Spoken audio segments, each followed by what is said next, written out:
The Frank Jacobi Foundation, in collaboration with the Carl and Dorothy Bennett Center for Judaic Studies and Open Visions Forum, presented actress and humanitarian Mia Farrow on Monday, October 6th at the Quick Center for the Arts at Fairfield University. The Ham Channel's News 64 sat down with the famous actress to discuss her work in ending the crisis in Darfur. So my first question for you is, what drew you to become so involved in fighting the crisis in Darfur? Hearing about it, knowing about it. There was a piece by Samantha Power on the 10th anniversary of the Rwandan genocide, and I read it in the New York Times, and it was just like a jaw-dropping moment when I understood. I mean, how do we all feel about Rwanda? And we were just talking about that on the way here, just like, what were we doing as a nation? What was I doing as an individual? And what we were doing was watching the O.J. Simpson murder trial, where close to 1 million people were macheted to death. That our focus was on a celebrity murder trial.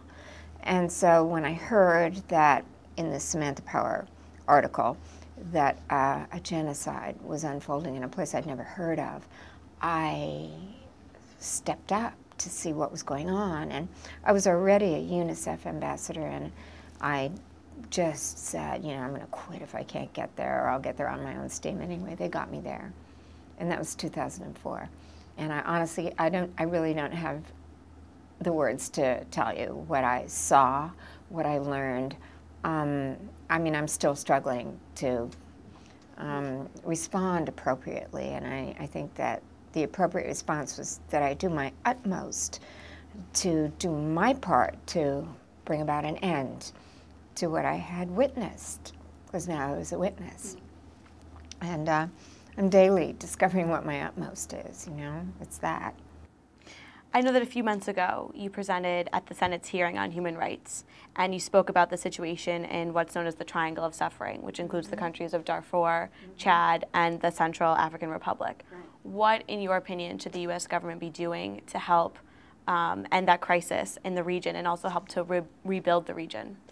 We have two presidential candidates, both of whom who have really been outspoken in what they would do. There's been recent talk about a no-fly zone imposed over Darfur. It should have happened a long time ago. I mean, theoretically, it should be enforced. There should be no weapons in Darfur. China is still selling weapons to Sudan. The vast majority of weaponry found in Sudan is of Chinese origin. I mean, you know about China's backing of Sudan, diplomatic backing, military backing, diplomatic backing. What should our government do? Stand up for what's right. I mean, I would tell you, I would go in myself to Darfur to protect civilians. I would, and I'm a pacifist. You know, I don't know what we're doing in Iraq, but it would be very clear what we're doing. Protecting civilians and humanitarians who are trying to sustain them in the Darfur region. The no-fly zone seems sort of impractical when you think of it first off, but if you think of incinerating the planes when they return after bombing a village, you know, someone should be there to do that. And actually the African Union force, now they call the hybrid force, but it's really the African Union, since the government of Sudan has refused to admit anyone other than those African countries that they agreed to. So that means no other militarily capable nation is able to contribute troops to what was supposed to be a UN force.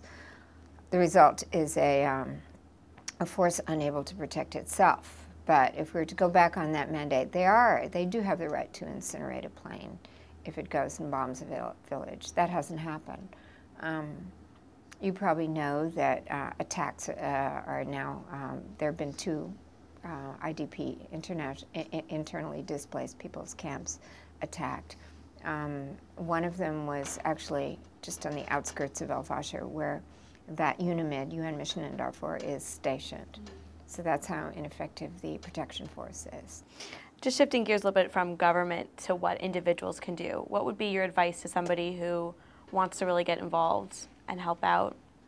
What's the best way that they can help? I would say two things. One, I hate to go on my website, miafarrow.org, and it gives you those contacts.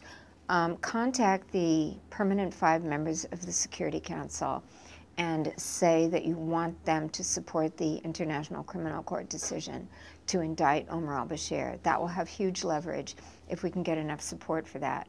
I think we have the United States, France, and England. France and England are teetering. The United States seems to be pretty solid on that. Arab League is against it. Africa is against it.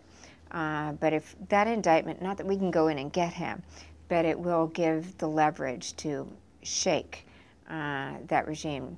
I would say this country, we've been incredibly good about divesting in those companies, those Chinese oil companies that are funding genocide. So Sudan has switched to the euro. And now we really want to see all of those people in college life. Everyone knows somebody in Europe. You know, get this going, that Adam Sterling, I don't know if you've heard of Adam Sterling, but he headed the Sudan Divestment Task Force. I think he's a Berkeley student. If we could get that going in Europe, we could also strangle the euro, which would leave Sudan with no viable international currency. That would be helpful. Also, if you call 1-800-GENOCIDE, which is a number that we set up, I'm a member of Genocide Intervention Network, and we set up this 1-800-GENOCIDE number, where you can contact your state representatives, your congressmen, your senators, or the president himself to say, Darfur matters. You don't have to be an expert. Darfur matters to me. It's unacceptable that genocide is now in its 6th year in Darfur. We want better from our governance. So, you know, those are things people can do. And of course, if anyone has the money, it's not a time to talk about that, but to support those humanitarian agencies who are really, those guys are putting their lives on the line every single day. It's obviously a very worthwhile cause, and there's a lot an individual can do. The World Food Program, you probably know, has cut food rations to Darfur by half. They were already below minimum daily requirements, and even before the food cut, 40% of the people in the camps were suffering from acute malnutrition. So food rations have been halved because they can't get them to people. It's unsustainably expensive to deliver them by air. The roads are too dangerous. So people are dying of hunger. Well, thank you very much. Thank you. For taking the time to talk. Thank you. All the best. For more information on Mia Farrow and how you can help, visit miafarrow.org. For more information on events at Fairfield University, visit fairfield.edu. For News 64, I'm Augusta Mellon.